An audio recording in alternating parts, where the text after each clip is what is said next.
are prone to becoming so attached to our characters and stories that we struggle to see why a passage may not be working. It takes another set of eyes to help us nurture our writing to full maturity. At Black Wolf Editorial Services, we strive to enable writers to develop and grow, shaping stories into masterpieces that can stand the test of time. Editing services are provided for all genres and all age categories. Services range from critiques of the short story through to the line edits of the full-length novel and copy editing for those preparing for publication. We also offer assistance on generating a writer's bio for your websites, as well as help with those book blurbs and promotional material. We won't abandon you to the masses. We want to celebrate with you in your successes. Black Wolf Editorial Services, nurturing your writing into maturity. For a full list of services and prices, visit us at blackwolfeditorial.com.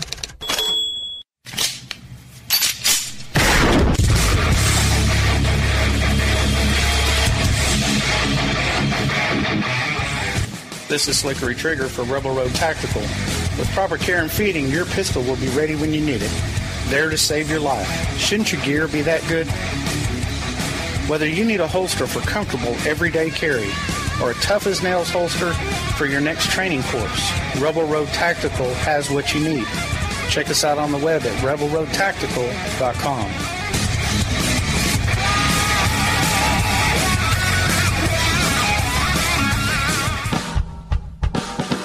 You're listening to the Spark Radio Network, internet radio like you've never heard before. Innovation, creativity, and imagination are all said to begin with a spark. So fasten your seatbelt and take the ride of your life and listen for the spark. This Saturday is National Baby Back Ribs Day. Oof. You know, you're already maybe like 3 steps ahead by recognizing. He looks like a top 5 running back talent-wise in the NFL, period, to me right now. Why does anybody care what Colin Kaepernick thinks about America? Why do you care? We're socially connected, but we're also biologically connected. I want to at least think about wearing a sweatshirt before I can start really indulging myself in some of the great Oktoberfest beers out there. Friends, welcome back to Wenz World, Labor Day Weekend Edition. Fantasy football, food, beer, sex, and a whole lot more. Here we go! Yep, it's fantasy football time, and draft day is right around the corner for many of us, so I wanted to get the experts back in Wenz World with a show called Off the Record. You can subscribe to their YouTube channel, Nickel Press TV. With me now is Andy and Tehal. Welcome to Wenz World, guys. How you doing? Fabulous, sir. Thank you for I'm doing wonderful. All right, so I want to get going here with some of the preseason performers that could possibly inspire you to go ahead and take them on Fantasy Draft Day. Andy, what are you saying about this? Oh, my guy absolutely right now has to be Kenny Stills. It is a wide receiver's world these days. Adam Gase coming to Miami. A lot of people thought Devontae Parker was going to be the breakout wide receiver that Gase is known to produce, and Kenny Stills, still only entering his 4th season, has looked every bit the part. He is a solid, full-dimensional wide receiver. He's not just a deep threat. I like Miami's passing attack. I like Tannehill a lot more than other people do. And I like Kenny Stills. What he's doing in the preseason is showing me that I'm believing the proof is in the pudding there. So I am all in on Kenny Stills. I'm riding the golden pony. Tehal, what about you? I'm big on Snead. I just like the Saints receiver. Snead and then Michael Thomas. The rookie is the guy everybody's talking about. He's had a really nice preseason. He might kind of be their number 2, 3 receiver. I know they have Cooks and then Snead, who I just mentioned, but Thomas is could be kind of a guy who lives up to the preseason performance. Also, Fuller, should mention for Houston. It looks like he's locked into a starting spot. The rookie, big play guy. Probably not a guy you want to start weekly, but he's probably going to have a couple big performances. That's good stuff. You know, this year there's a lot of talk about the wide receiver position taking precedence in the early going over your running back. So are you guys buying into this, or do you think it's smoke and mirrors?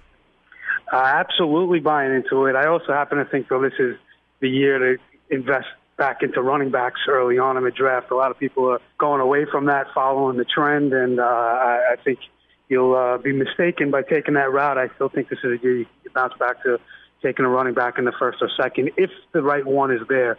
I'm not saying by default just absolutely take a running back, right, but don't be afraid to as well, is what I'm trying to say more than anything. What about you, Tehal?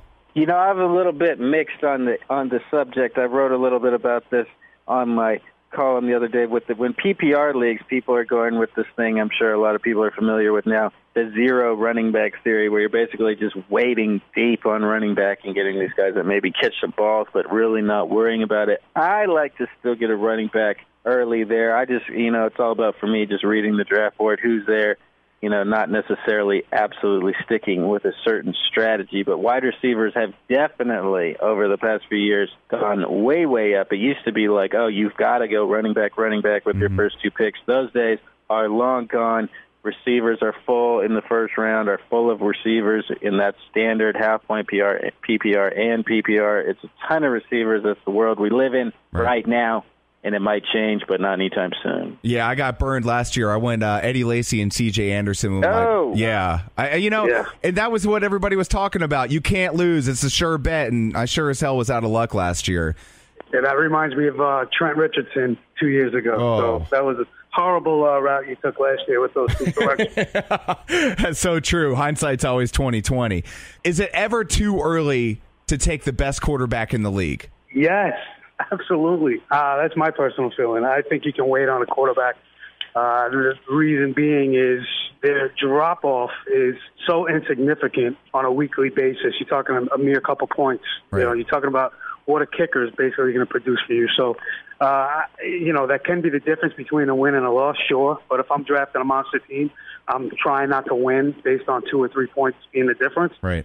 So I think you can certainly wait on a quarterback. The quarterbacks, there was a lot of talk about Derek Carr possibly finishing as a top 5 QB. He's my favorite guy last year. He's on my favorites list again this year. And the thing is, he could easily be between quarterback 5 and quarterback 15 at the end of the season. And the difference really is going to be between, less than 20 points separating those 10 guys. So that just kind of shows you the depth at that position. What about you, Tail?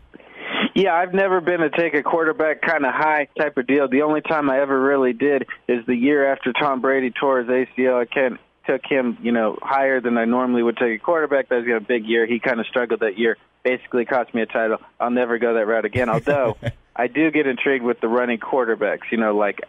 Michael Vick, basically, when he had that insane year for the Eagles, got me very nice season. He went absolutely off. The next year, some of these guys were saying he should be the number 1 overall pick, and then he bricked. So, the running quarterbacks are kind of hit or miss because you don't know what's going to happen there as far as with the TDs and whatnot. But, yeah, like Andy said, the fall-off just isn't that big. I can get a guy like my boy Tyrod Taylor or something like that real deep in drafts like that, and he should end up being a top 10 quarterback regardless. So I'd focus those higher draft picks on the more important positions and go from there. So maybe not until the 4th, 5th, maybe even as late as the 6th round? Yeah, I don't have a problem with a Russell Wilson maybe in the 4th, 5th, 6th round, something like that, because I think he's going to have an absolutely monster season, but that's just my kind of personal preference. But, yeah, Drew Brees is always as safe as it gets. These guys, Aaron Rodgers, these guys are very safe. You're comfortable when you have a guy like that, but I still think you're better off taking a receiver or a running back with one. As high as you have to take those guys, I'm going receiver or running back all day. I never make that move. I would say even the 4th or 5th is way too soon. Probably double that and wait till, 8, 9, 10 rounds range before you start looking at your quarterbacks. And even if you go back-to-back rounds with them at that point, you're still going to wind up with at least one serviceable guy on a weekly basis. So you guys were talking about running quarterbacks earlier, and the name that came to my head was Dak Prescott. There's a lot of preseason hype about him, specifically given Romo's injury. He's going to be starting probably for the first several weeks of the year. Do you feel like this guy may be a good pick down the line, maybe 7th, 8th, 9th round? Or that sounds a tad too high for me. I am leaning towards more that this guy is going to have a fantasy impact than not. I'm kind of leaning towards maybe, this could either be something real special. It could be a total dud. I'm leaning towards special. I think this guy's kind of got what it takes to be a star. Is Dak's squad right now? I think he's going to go up. I think he's going to surprise. He can run. He can throw a bit. I think he's a special guy. I believe. Andy, what do you think about that? Yeah, I got a lot to say about Dak, actually. Just real quick on Tony Romo. We have a renowned orthopedic surgeon from Duke University fame, Dr. Salim Parekh, who joined us weekly on Off the Record. And his take on Romo, and I have to agree with him, is that he might not be back, period, for his career. So I kind of lean towards that. As far as Dak Prescott goes, it really depends on what league you're in. You're going to be in half the leagues that think that this guy is worth, investing a high pick in, and then others that don't believe in him. I'd prefer to be in a league that doesn't believe in him because I certainly do. This guy was, an SEC quarterback, led his team to number one in the nation at one point when really had limited options. So it was really him putting the weight of the program on his shoulders. I see a lot of Russell Wilson when I watch Dak Prescott play. He looks poised. He looks comfortable. He's got veteran receivers surrounding him, and Des Bryant and Jason Witten that, are solid receiving threats. That it's not just, he's got to be pinpoint accurate on deep routes or something like that for these guys to be successful. These guys are massive targets. That is a beautiful security blanket for them. Plus, you got that offensive line, as you alluded to, that's really paving the way for this to be a run-first offense with, prized first-rounder Ezekiel Elliott. So there's a lot of things that Dak is not going to have to do, and he's really just going to have to play the script that's prepared for him. It's going to be limited at first, but he's shown that he can handle that. And I think a lot of people wrote him off based on his draft position, but he certainly, he's not an unknown if you are into college football. We'll leave it at that. Well, you mentioned Zeke Elliott. Do you guys feel as if he's going to be the breakout rookie of 2016? He's obviously going higher than any other rookies in the draft, and I think for good reason. He looked great against the Seahawks here, barreling over Tim Chancellor, the big dog, the best strong safety in the league, the hardest hitter there is. And if he's going to be doing all that, he's going to get off. That offensive line is filthy. He's going to get to the linebackers and defensive backs a lot and going to be able to take them on. He's a three-down back. He's a good receiver. I think he's going to absolutely kill it. I mean, injuries are kind of the only thing that can stop him.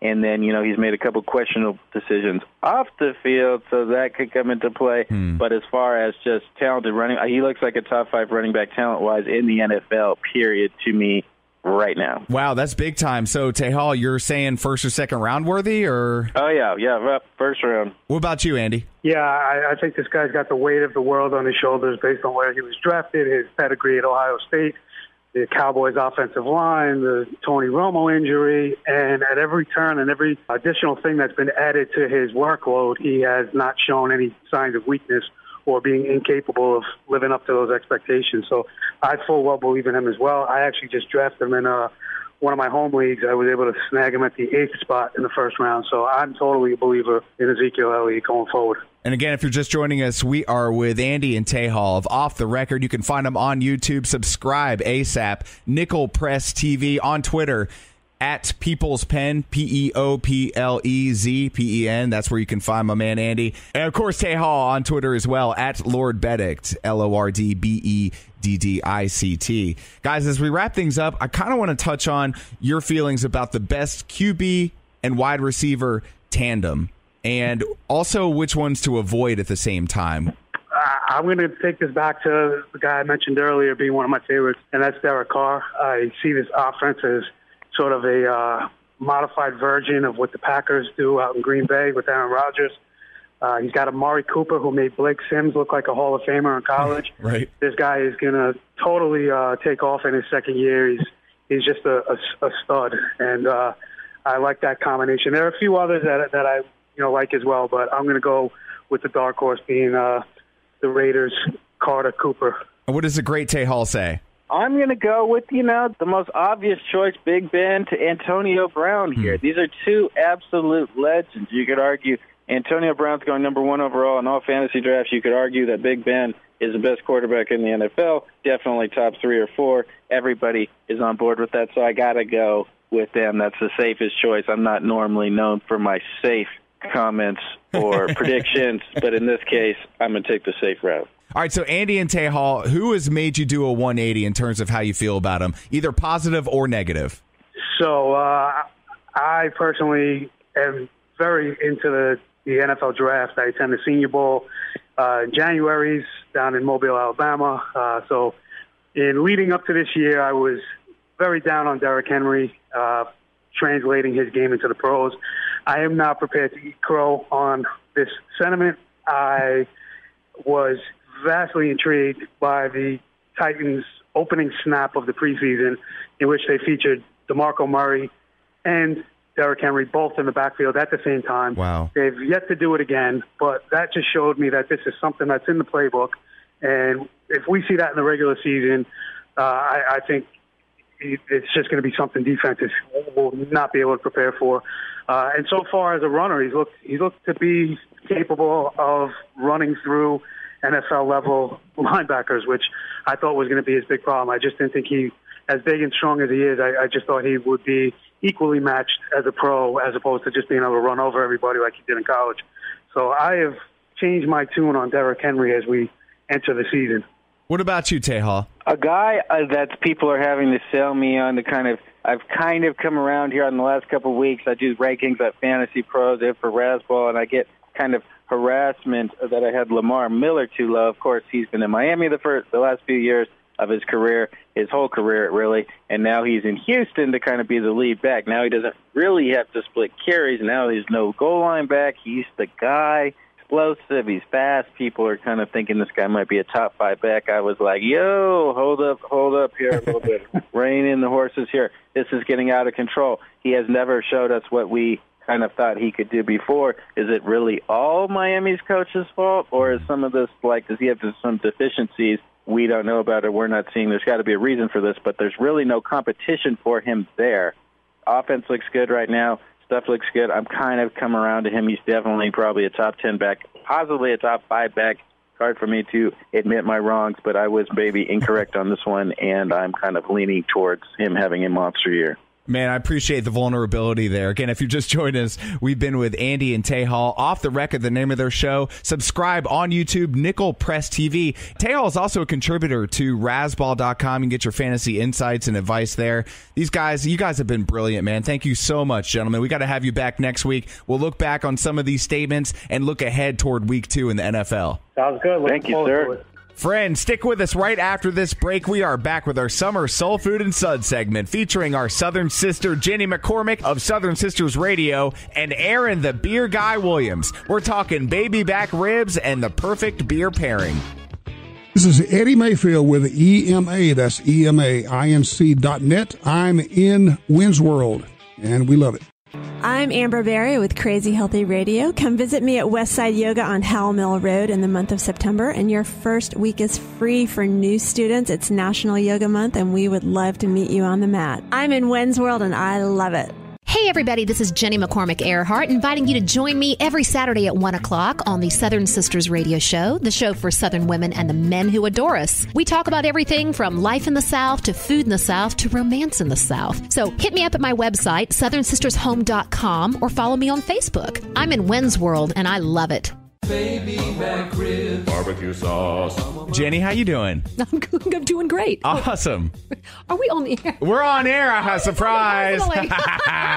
Got him. Another one. Yeah, you got me. But we are back with the Southern Sister, Mrs. Jenny McCormick, SouthernSistersHome.com. That's right. Connect with her on Facebook also. Labor Day is approaching, so come Labor Day, that means football time. Weekends are going to be saturated with hot grills, cold beers, and this week I am uber excited about the recipe that you brought in. Right. Well, what's not to love? Well, actually, this Saturday is National Baby Back Ribs Day. Oof. So I don't need a holiday to celebrate baby back ribs. They're kind of a part of my staple diet. You know what I'm saying? Cool. But we've got a great one. And so for those of you that are watching football and you got to start the process earlier in the day, my ultimate 9-hour barbecue ribs are to die for. They are. And they're so easy because you pop them in the oven and you literally don't do anything for 9 hours. Other than, I guess. That's right up my alley. Otherwise, I guess you can drink a little beer and watch a little football, right? Yeah. It is a phenomenal sauce, guys. The trick is in the sauce. That's where the magic is. And it is a wonderful melding of savory and sweet flavors. You're going to need some garlic and onions, a little bit of butter, some ketchup or chili sauce, a little brown sugar to sweeten it up. I put a little spicy horseradish mustard in mine. Oh, I love horseradish. Right? Yeah, absolutely. And a little dark corn syrup because, after all, we are in the South. A little Cairo corn syrup, shall we say. Now, the proportions for all of these will be on my website, southernsistershome.com. Just click on the blob, look at my ultimate 9-hour barbecue ribs recipe. You'll get all the exact proportions, but we're not done. We need honey, right? Of course we do. We need a little apple cider vinegar. We need, brace yourself now, Joey, Pineapple juice. I just fell out my chair. I know, right? Right? Is it crazy? We are talking crazy talk here. Pineapple juice in my barbecue sauce, a little Worcestershire sauce, some chili powder.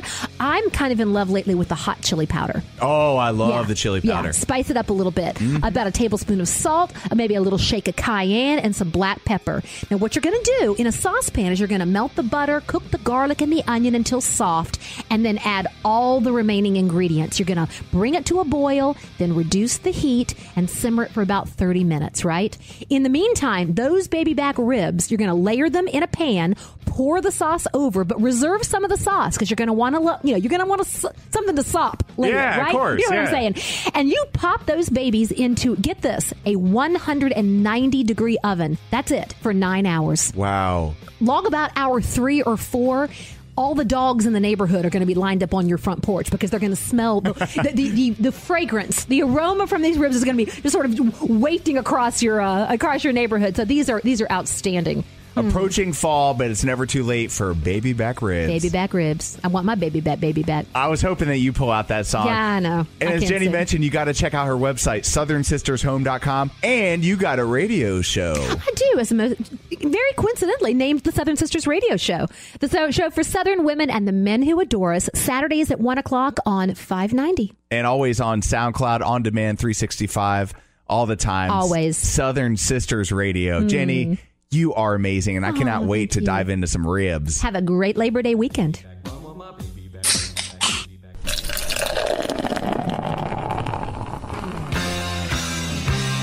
We're getting boozy with the beer guy, Aaron, and the Wenz, right here in Wenz World. Yep, back in Wenz World, getting boozy with the beer guy, Aaron Williams. Aaron, welcome back to Wenz World. Always good to be here, Joey. Oh, yeah. You know, we got some ribs on the grill this weekend. Yeah, we do. What's a good pairing with those baby back ribs? Well, here's the deal. You know, of course, it's the typical or unofficial end of the summertime season and heading into fall. And you've probably already noticed over the past couple of weeks that you've seen a lot of Oktoberfest beers and a lot of pumpkin beers and a lot of those fall beers. It's too early. You know what? I'm right there with you. It's like, you know, them putting Christmas decorations up now. It's like, you know what? Give me a couple of weeks. I want to at least think about wearing a sweatshirt before I can start really indulging myself in some of the great Oktoberfest beers out there. But with ribs, really, there's really no better pairing than to have a good Oktoberfest style. Now, Oktoberfest styles are usually going to be really malt forward. They're crisp. They're not bitter. So they're really going to be able to cut kind of the greasiness of the ribs, but still give you a nice malt backbone, a nice little sweetness that goes with the smoky and sweet of the barbecue ribs. So I would suggest a couple of things. Of course, the most iconic one and the easiest one you can find anywhere is going to be the Sam Adams Oktoberfest. Right. I mean, we've already seen that for about a month already. So that's definitely, but I mean, it's not necessarily a bad beer. It's a great beer. So if you're in a pinch, go to the store, grab a Sam Adams Oktoberfest. You can't go wrong. Sierra Nevada also makes a great Oktoberfest as well. So they do a really good job. And also, you know, of course, you can't go wrong with some of the ones actually in Germany that make Oktoberfest beers. Paulaner makes a good Oktoberfest Märzen beer, which I would suggest as well. However, we do have a great local option, too. So Red Hare makes it's what's called a Hassenpfeffer Oktoberfest. And it's a black box with brown labeling on it. So you check that out. Red Hare, again, probably one of the better Oktoberfests I've had, actually. They do a really nice job. And they're from Marietta, so they're local, which is good. You can follow the Beer Guys at Beer Guys Radio on Twitter. And, of course, Aaron and his partner, Tim, Beer Guys Radio every single Saturday, AM 920, The Answer, at noon. Aaron, always a pleasure to have you in Wenz World. Cheers. Cheers, brother.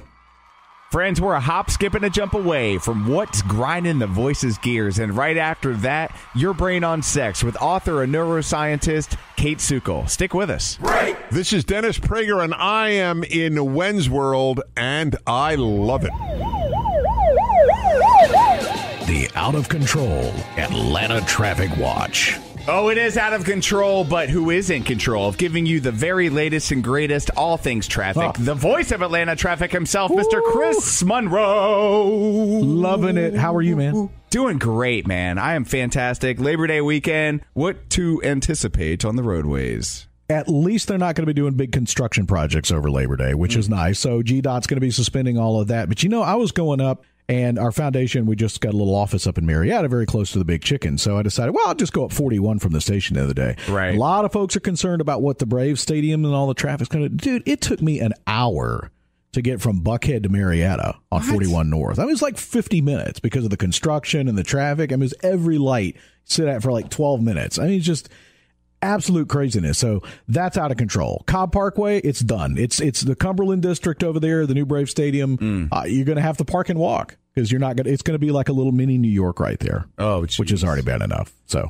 It really is. What else can we anticipate? Anything going on the east or west side, 20, any of that stuff, downtown connector? Not this weekend, at least. Thank God. So maybe not as out of control, but you know what will be out of control is all that traffic on 75 through where they're putting the express lane in down in McDonough. Oh, the south side. The south side. Oh, my That gosh. south expressway between Morrow, McDonough, and down into like almost Macon. That whole stretch of 75 will be jammed pretty much this whole weekend with holiday traffic. And you know, the Smokies, GSP, going to be out in the Big Blue. Full force. Keep it 9 over, folks. 9 over. P's and Q's, baby. That's what you got to do. You know, Chris, you wear some broad shoulders, but every now and then I get the sense that, you know, they're a little tight. You got a lot on them. Yeah. So what's been grinding Monroe's gears? You ever do that, man? You're grinding your gears and you're learning to drive a stick shift. Well, that's what happens in my daily life. And a new segment here that I'm proud to introduce right here on Wenz World. What grinds my gears with the voice of Atlanta traffic. One of the things that grinds my gears is automatic sensor toilet paper and, hand towel dispensers. Oh, okay. In the restrooms. Yeah, you're not alone. You know what I'm talking about? I know exactly what you're talking about. Okay, you've washed your hands, you've gone to the bathroom, and here you are waving your hands in front of that stupid thing like an idiot trying to get a paper towel to come out because you want to dry your hands. That really grinds my gears.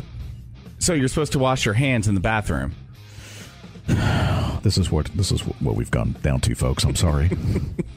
I just carry a jug of hand sanitizer with me because I figured it out. You're touching the dang sink, right? Yeah. Before you wash your hands, and you're touching it after, unless you have one of those motion activated ones, and they don't work half the time. And then you don't get any paper towels. Then you got to wipe your hands on your pants. Yeah. So I just figure, why even bother? Just use hand sanitizer. Well, that's true. It's going to be a good segment because I have got a long list of things, Joey, that grind my gears. And we got that for Family Guy, so I mean, I didn't come up with it. That's Peter Griffin. Yeah, please, Seth MacFarlane, no lawsuits. Yeah, I know, right? Because the show is very poor. Thanks for your time, Chris. All right, the voice of Atlanta Traffic on Twitter. On Twitter at Atlanta Traffic. And don't forget to check out my music nonprofit, the Gift of Music Foundation. It's easy to find, giftofmusic.org. We help kids with instruments and grants and scholarships, those that can't afford them, and many programs that are in need of help, too, because of all the cuts in arts funding. So check us out. We'd love donated instruments and any help you can give us. Again, giftofmusic.org. Scholar and a gentleman, Mr. Chris Monroe, here in Wenz World. Thank you, brother. Have a good holiday weekend. You too. He's the boogie woogie bugle boy of Company B. Yes, back in Wenz World, and my next guest has no problem tackling the taboo. Author of the book, This Is Your Brain on Sex, The Science Behind the Search for Love. Author and neuroscientist Kate Sukel. Welcome back to Wenz World, Kate. How are you? I am well. Thanks for having me. How you doing? Doing fantastic. Kate is online, katesukel.com, and that's KAYTSUKEL, and of course on Twitter at Kate Sukel. So last time we chatted about epigenetics, aka how much of this is my parents' or grandparents' fault. And this week I want to get into chapter 5 of your book, and the chapter is titled Our Primates, Ourselves, and in parentheses, or Why We Are Not Slaves to Our Hormones. So, right. So fascinating. This chapter really touches on a lot of points. But the first thing I wanted to know from the expert here, Kate Sukel, is why is it that hormones control sexual behavior in some species, but play more of a moderator role in others? Well, so some of that has to do with our big, highly evolved frontal lobes, right? When we're talking about, sort of rodents or smaller mammals, what you see like with baboons, right? If they're ovulating, their butt turns red.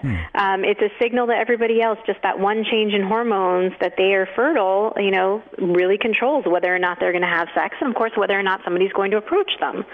Now, when you're going out in the club, your butt is not turning red. So even though, we are only reproductively viable, once a month as women, there aren't a lot of outer signals, and our behavior has kind of come away from that. So it really has a lot to do with brain changes. Now, that said, there have been studies that suggest that there are, even though our butts aren't turning red, there are other little things that might be changing. Women who are ovulating tend to dress more provocatively. They're more likely to ask a guy to dance. And actually, strippers who are ovulating tend to make more tips those nights. How about that? Yeah, but again, no big red baboon butt, which is probably good because I don't know if that's such a turn on anymore. Speaking of the male-female dynamic, testosterone and estrogen are pretty similar. They're just an enzyme apart. That is correct. So all of us have both estrogen and testosterone. And in fact, they convert into one another with an enzyme called aromatase. And so, so often we think testosterone is all about being manly. But women, they don't have as much testosterone, but they have quite a bit of it in their bodies as well. And in fact, that can convert into estrogen. So they're pretty similar. They both are neurochemicals, which means both estrogen and testosterone can act as neurochemicals and cleave to receptors and change brain functions, which I think is really important as well. Certainly explains why PMS is not just a thing that women made up to punish you men. There are really changes to the mood areas of the brain to make us, again, more reproductively viable. There's so much stuff that's going on just for sex to happen in the brain, which is kind of fascinating in its own right. And a lot of it's unconscious, but that doesn't mean that it's inviolate. Human beings can be pretty modest when the topic of sex comes up. Few people really want to get into the details of it, and rightfully so, right? It's a very private act. So scientists have kind of leaned toward our primate friend, and in this case, a monkey named Casanova at the Yerkes National Primate Research Center. So what can we take away about sexual behavior and motivation from these experiments with our friend Casanova? Well, so Yerkes is right there at Emory University in your backyard, by the way. So there's a lot of fascinating research being done right there in Atlanta. Love me some ATL for that work. But, here's the thing. We talk about our animal instincts and how we can't deny them. Mm-hmm. Even with an animal like Casanova, and in this case in the book, this was a male primate that had been introduced to the pack, and he was trying to figure out what was going on. He had just been introduced. He was kind of young, and as soon as he ends up in the pen, females start propositioning him for sex. But he doesn't know the social order yet. He doesn't know what the consequences would be or who these females are if they're paired up with somebody else. And so even though he basically has, the equivalent of a monkey hoochie mama shaking her butt in his face saying, come on, you can have it, he's waiting it out. Even his frontal lobes are telling him, wait a minute, sex would be great, but I need to get the lay of the land first. I need to see how this is going to influence me socially, how this might change the dynamic of the group, what's going on. And if a monkey can do it, that means even you can, no matter how hot that woman may be at the club or at the office or whatever else. You always have the power to take a step back and say, no. You may not always want to, but you always have the power to. So people who say that they can't help cheating, it's some kind of, especially a male imperative. You can't deny, Mother Nature. Right. Even a monkey can manage it.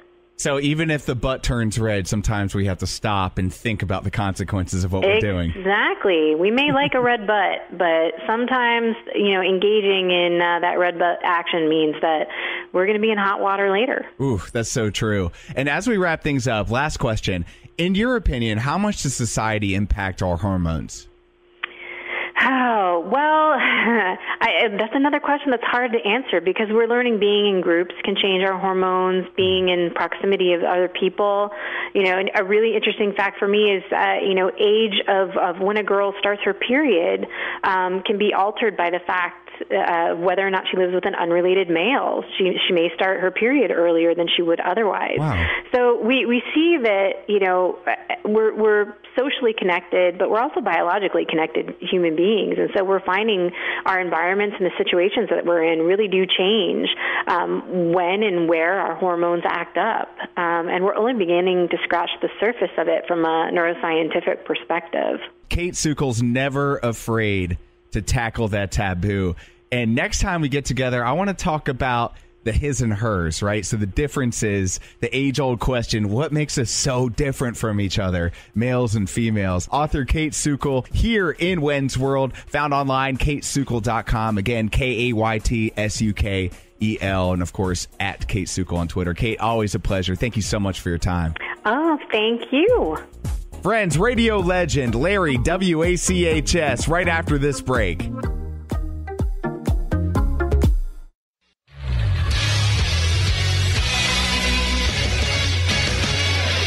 Time now for Sports Talk with Griffin Adkins. As a 49ers fan, how do you feel about Colin Kaepernick right now? Yes, I am a 49ers fan, and I am so depressed about Colin Kaepernick, let alone all the protest stuff. There's rumors that the guy has switched religions.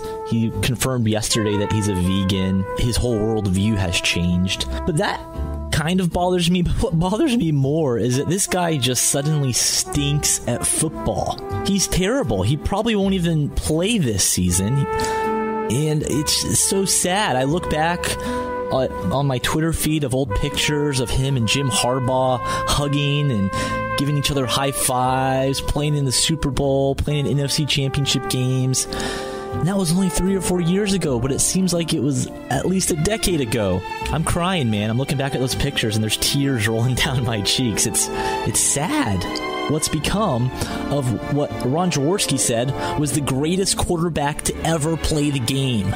Or at least he had potential to be that. And now look at him. The guy weighs less than I do. He can't throw anymore. His judgment in all areas of life seems to be off. It's just sad. This has been Griffin Adkins with your Sports Report.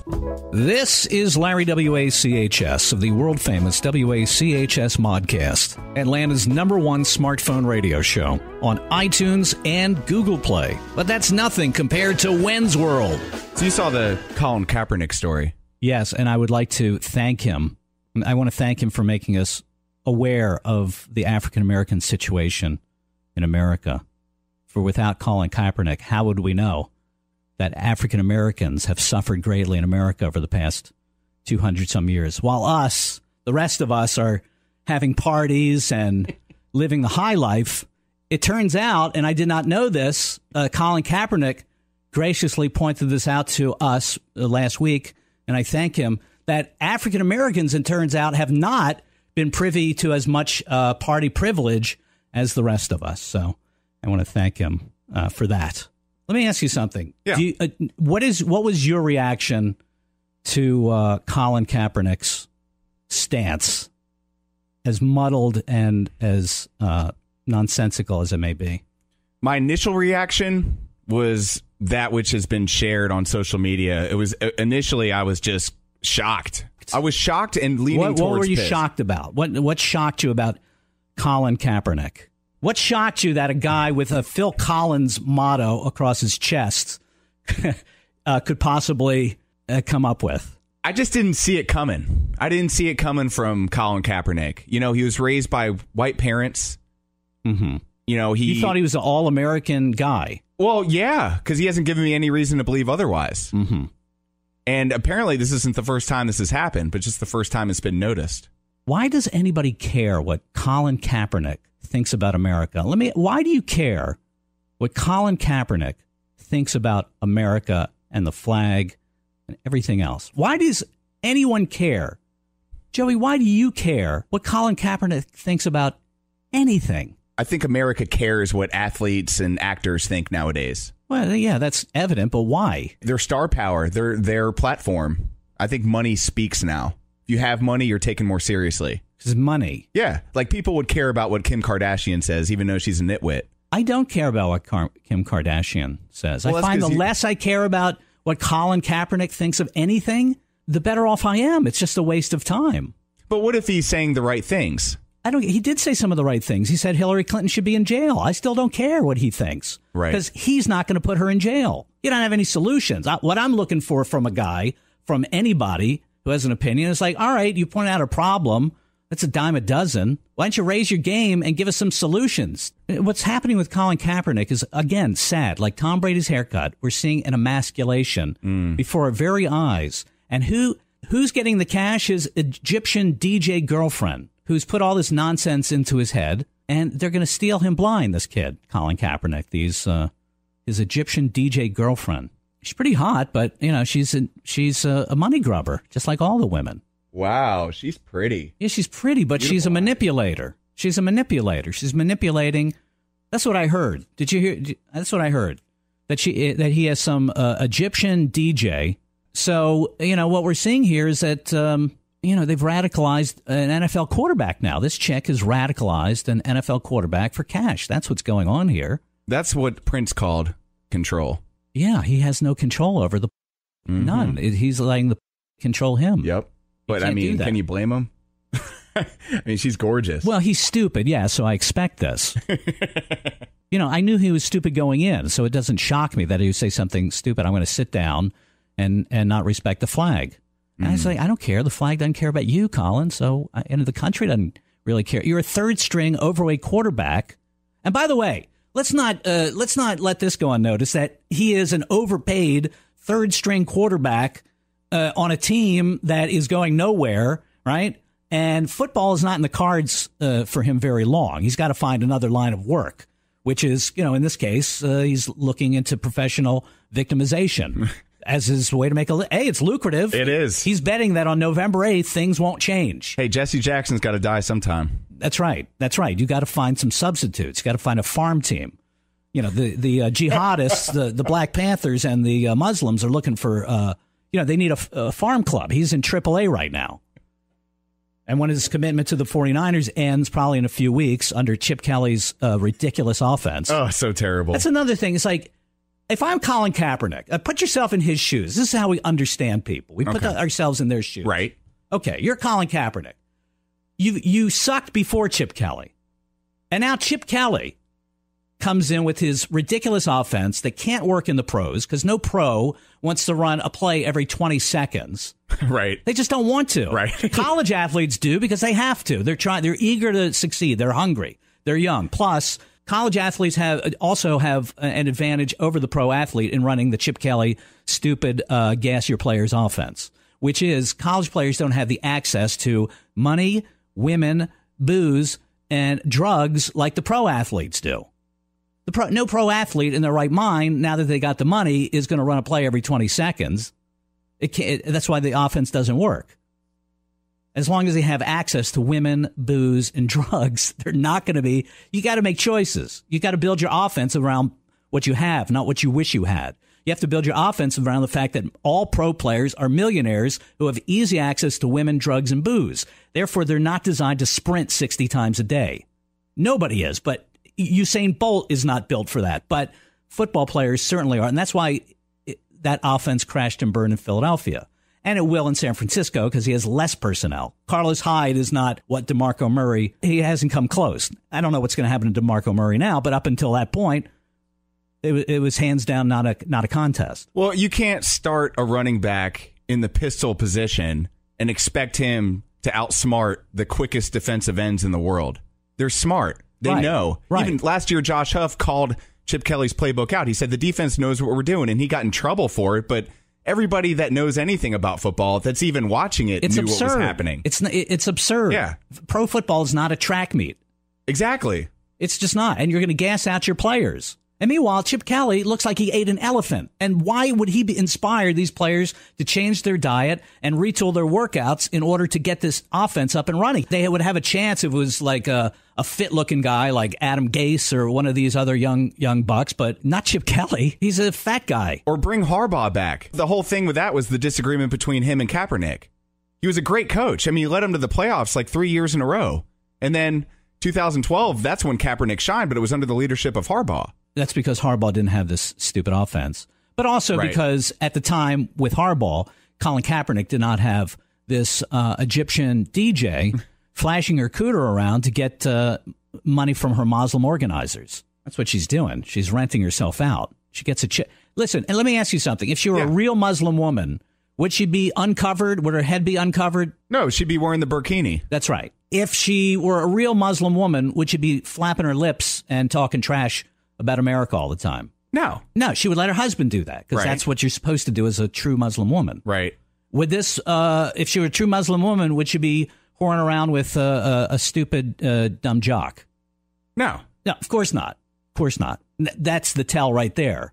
You can tell where she's coming from because she makes her money being the woman that the men in the Muslim organizations allow her to be that way so they can use her as a lure to people like Colin Kaepernick. Sometimes it's just cool to shoot the breeze, so let's get off topic for a minute, Amber Berry. But first, a sip out of the Yeti. Yetis rule the world. They really do, and I've been... Why are people wearing Yeti hats? Like, what's up with the Yeti hat thing? I think the Yeti hats and the Yetis... I have no desire to wear a Yeti hat. Yeah, I mean, unless you're a Yeti, like the one from the Wampa from Star Wars who got sliced up by Skywalker in that cave. Yeah. I think if you aren't that individual, if you have a Yeti hat or a sticker on your car, you are officially in my opinion. Because it's almost too trendy. I don't jump on trends. I'm a late adopter. So first, that's why we haven't gotten you into yoga yet. That's right. And I'm also... But you're coming, right? I'm not very bendy. I strain myself easily, which is a good reason. You know, everybody says that. Like, everybody believes that, and it's just one of those things where you have to trust the struggle because it's you'll find your way. Well, I have purchased a full body royal blue spandex suit. I'm thinking about... That sounds more like a Halloween costume than a workout outfit. Paint your face spooky. blue, get some hairspray. Or one of those biker helmets with a mohawk on top. I'm like, that's not your real hair, you Nobody poser. should wear full body suits, like even women. Like, I don't think so? Unless you've got like a Victoria's Secret figure, maybe. But are you saying that I don't obnoxious. Have the secret's out? I guess there's no more secret here.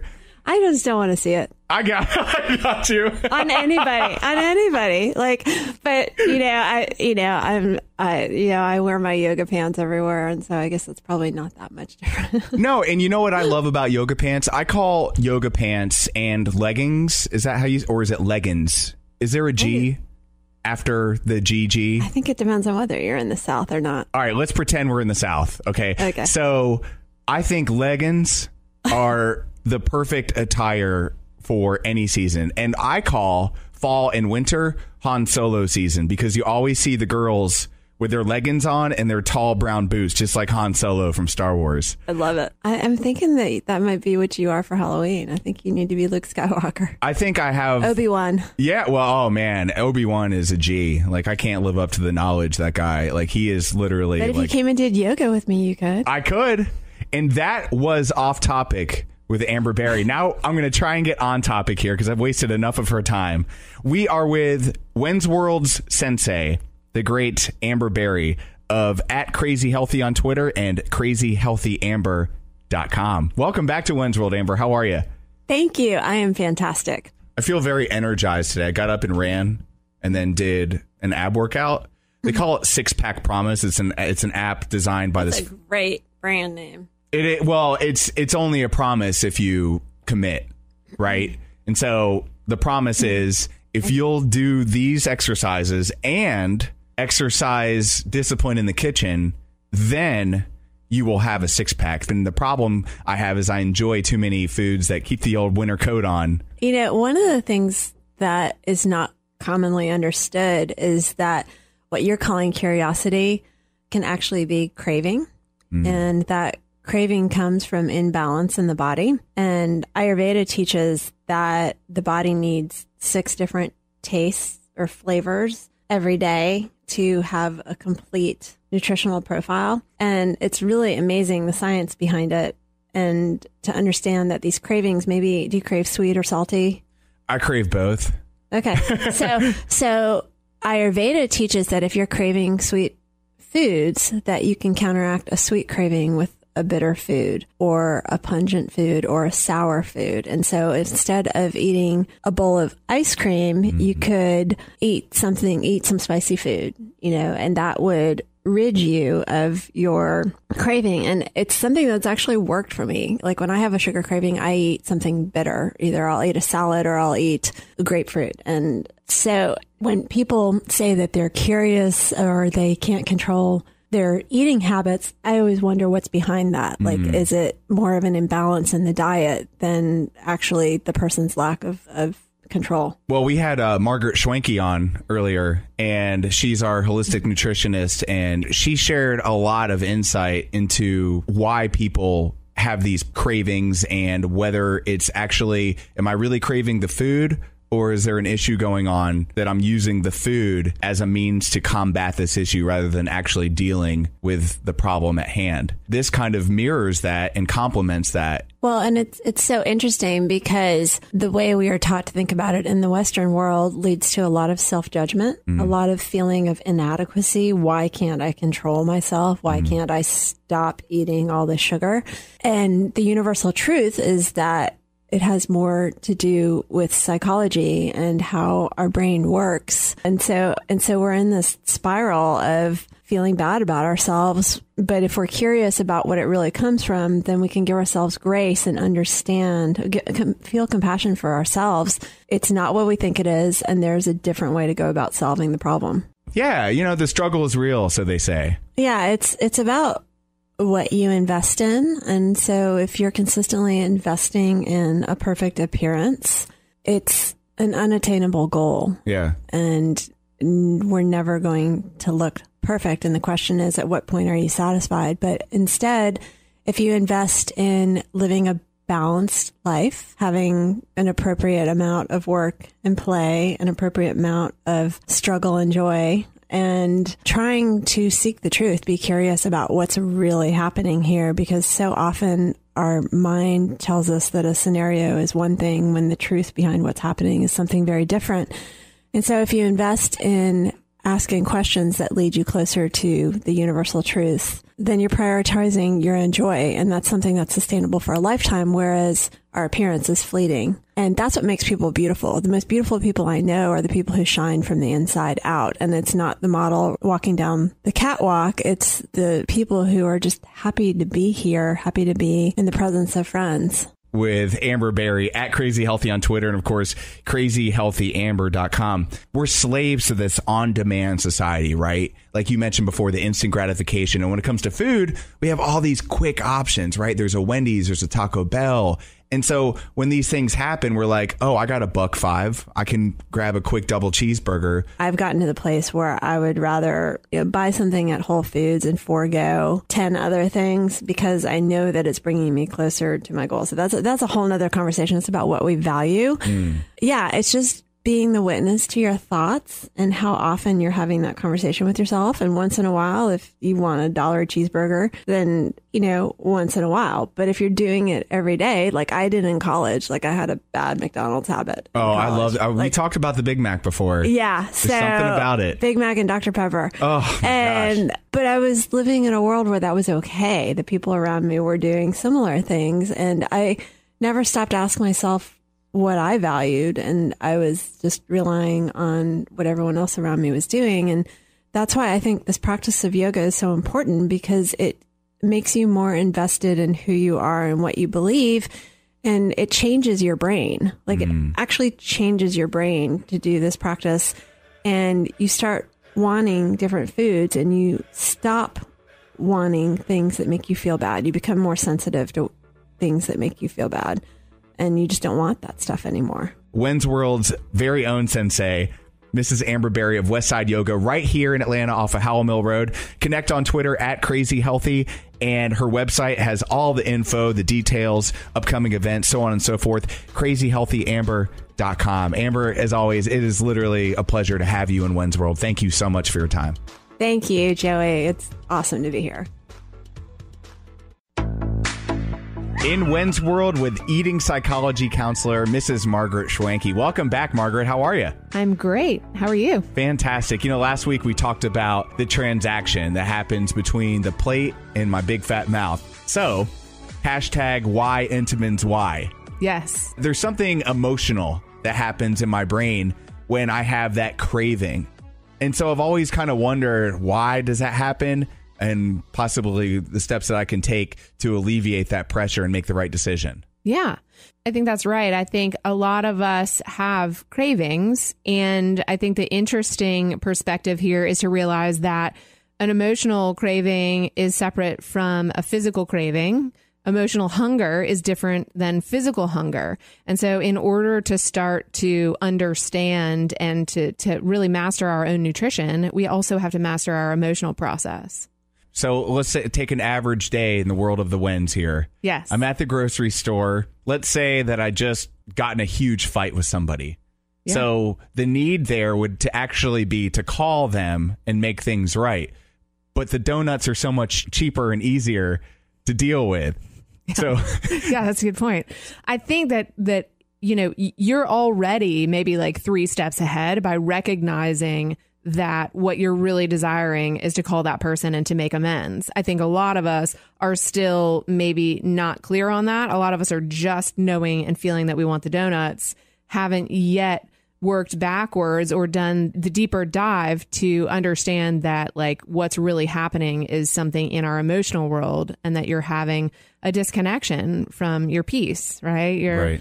You're really, you've had a disagreement or a fight or something that's causing you to be dissatisfied. And so that's, I think the first step then is to realize that there is something going on emotionally that's different than your desire to have sugar or donuts or whatever that is. So then at that point, how do I separate the emotion from the decision?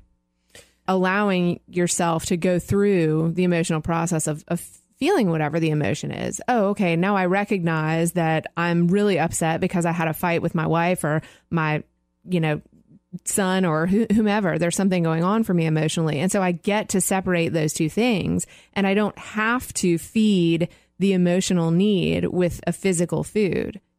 And it's fine, whatever choice we want to make that we're going to be okay with, right? So if we choose the donuts, okay, that's fine, as long as you're doing that from a conscious place, right? Because if we're choosing the donut from an emotional need, and then we scarf down half a box of donuts, and then later, like 1 hour later, probably feeling like, oh my gosh, guilt and shame about that decision. I wish I hadn't done that, and still left with the pain from the argument. So it didn't fix the problem, and it also made you feel worse. So drawing consciousness to that analyzation, right, of the emotion versus the physical, the food, is where you get to separate those two things and figure out what it is that you actually need in that moment.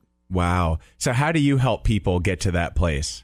Mindfulness, as we've talked about, is really the first doorway to understanding that first and foremost, there's something here for me to look at. There's a deeper question here for me to look at. And it's through looking at those cravings. I mean, people come to me and say, okay, I have cravings. I'm craving this or that or the other thing. And it's through a conversation about, okay, well, maybe that is real. Maybe you're physically addicted to sugar. And so therefore you need to possibly go through a sugar detox in order to be able to reclaim your choice around food. But if it's not, if you don't have symptoms of being addicted to sugar, then what's really going on? Wow. Yeah. So being an eating psychology counselor, what's the next step? So once you've addressed there's something else going on here, what do you find people do at that point? Is there a lot of deflection at that point? Is there a lot of denial? And how do you address the inevitable resistance that comes with that initial blow? This is a very personal process. And so we don't even have to go necessarily yet across the boundary to the other person and who's to blame for what and who's doing what, right? This is more about my personal decisions, right? As an eater and as someone who wants to take control of my eating. So if there are things in my life that are contributing to my lack of control around this particular area of my life, right? The first recognition is just that, right? Yeah. There are other things happening here, and there's a reason that I'm eating this way, and it's not because of the food. Right. So then it becomes a personal personal choice, right? Like, so I get to take some deep breaths and feel the upset that came from the argument and not have to feed that with food. Wow, that's so huge. It seems like such a simple thing, but sometimes, actually a lot of times in life, the simplest things are the hardest things to do. Right? Yeah. But Margaret Schwenke of margaretschwenke.com can help out with that. She is a certified eating psychology counselor and a holistic nutritionist, and she can be found at margaretschwenke.com, margaretschwenke.com. Margaret, always a pleasure to have you in Wenz World. Thank you very much. My friend, you have made it to the very end of this week's edition of Wenz World. Hey, hit me up on Twitter at Wenz World Radio. Also at producer_Joey. You follow me, I'll follow you back. You can also email the show, wenzworldradio@gmail.com and producerjoey1981@gmail.com. We'll talk to you next time. Take care. Excellent! You are listening to KLRN Radio, where liberty and reason still reign.